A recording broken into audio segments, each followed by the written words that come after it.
mean? And certain things he was talking about, and just to see his books, you know what I mean? That was kind of crazy. Did it change you as an artist to see what this genius MC did? Nah, but it made me realize, you know, how much, like, our thoughts were similar, you know what I mean? But that's when my man showed it to me. He was like, yo, I wanted to show you this, to show you, like, that dude was like the same type of person, you know what I'm saying? So, you know, that was just interesting, you know what I mean, to see that. Continuing on a serious tip, talk about your father, heroin addict, and then later on he passes from AIDS. How did that affect you? Yeah, that hurt, man, because when I found out that my father died, when he died, I was actually just got bailed out. I got locked up for something crazy.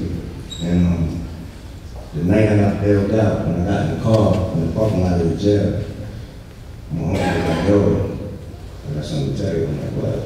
Your father died tonight. I'm like, wow, that was crazy, man.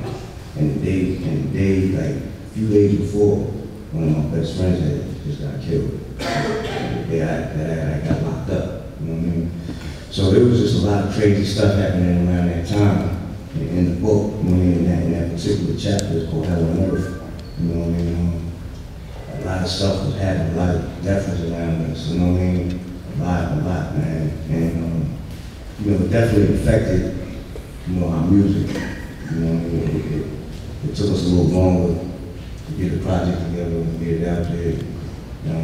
Music got real dark, you know what I mean? And, yeah, that's what it was, man. There's a lot of pain around that time.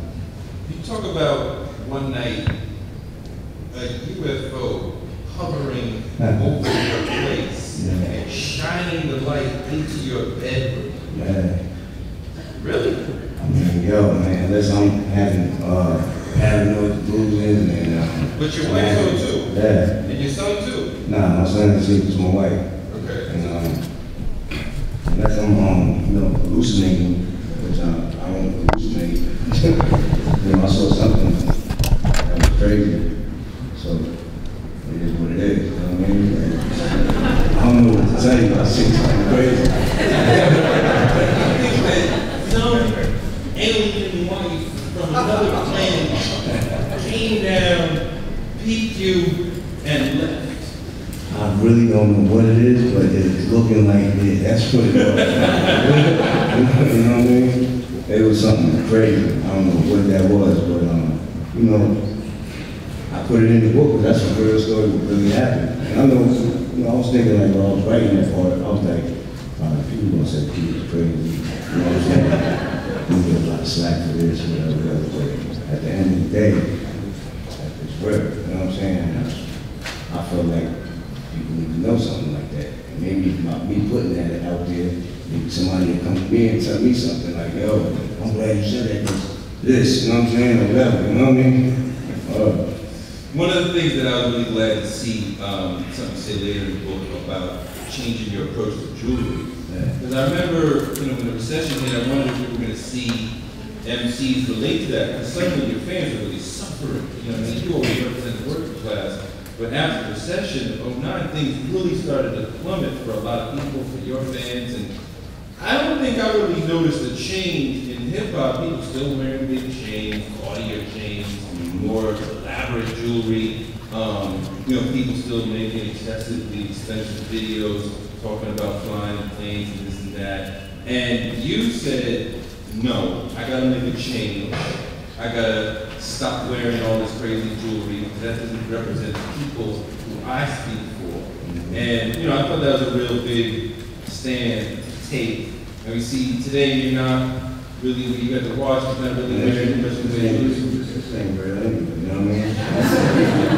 And this is your choice to represent the people rather than to waste your wealth. Talk about that. Basically, first of all, you know, it's not getting as much today. I'm gonna give it to my son. Whatever. But anyway, back to the point. Yeah, I said all that because, you know, I was struggling with that for a long time. Like, I wanted to do something different, you know, and start a trend.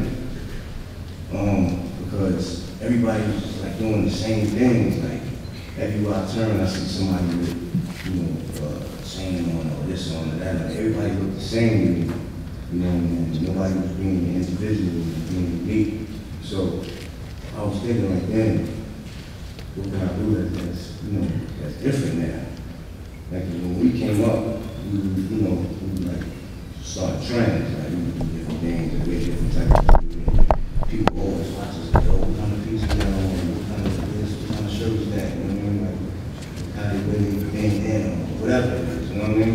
And, you know, after a while, it's just like, you run out of things to do, you know what I mean? So now, I was left. When I left, you strip yourself of everything, you know what I'm saying? All flashy stuff and things like that, because, you know, number one, you want to be different. That's what I want to be. You know, speak for myself, I want to be different. And number two, what is that, you know, that stuff represents nothing but bad things anyway. You know what I mean? And you know, I want to go in one direction with, you know, because more beat music, we feel it's what we represent poverty. Like, you know what I mean? Like, that's what made us. That's our audience. You know what I mean? And we feel like, you know, we got to keep it like that. You know what I mean? And there was one incident where we had an in-store in Baltimore. And anybody that been to Baltimore, you know, Baltimore, because it's twisted in the hoods, you know what I'm saying? It's like real bad. Like, and we pulled up to the in-store.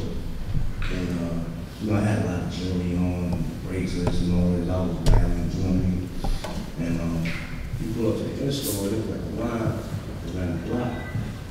And it was like, you know, it was just like our people, like our fans, and a lot of them looked like, you know, they had the same clothes on for like 2 months or whatever. But they don't want to buy a CD. You know what I'm saying? And they were coming up to the car, yo, more people love y'all, I don't buy nobody's album. I don't even buy albums no more, but I'm buying y'all today, you know what I'm saying? And, you know, that one incident that happened really made me, damn, it made me look at myself different. It made me feel like I was rubbing my money in people's faces, like, and it made me look at myself with disgust. Like, what am I doing? Like, why am I out of this bullshit? Like, you know what I mean? Like, why am I carrying myself like this? You know what I mean? Like, these are the people that love us. You know what I mean? These are our people. This is how we came up. You know what I mean?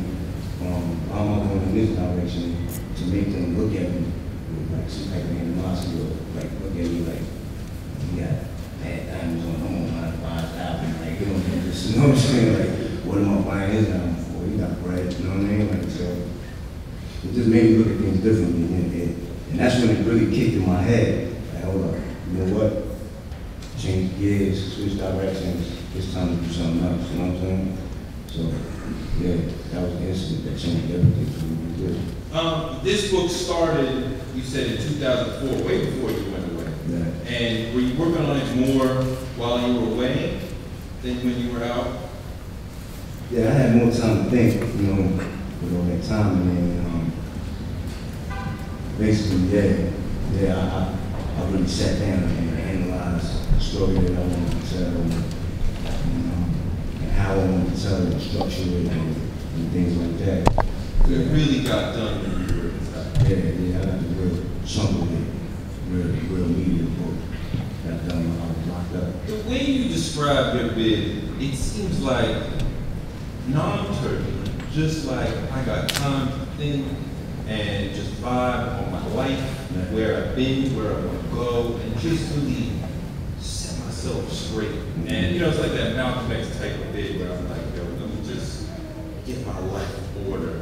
And that's how it was for you, just time to just breathe and think and reflect. Yeah, I mean, the number one reason it was very non-turbulent, because I was in a PC building. You know what I mean? They had me in a building where, you know, I was what's called a high profile, a high risk inmate, you know what I mean? And Albany put me in that type of building, that particular building, because they feel like, you know, if something happens to me, I'll shoot the state, you know what I'm saying? So, whatever. I didn't mind that, because if I'm in a population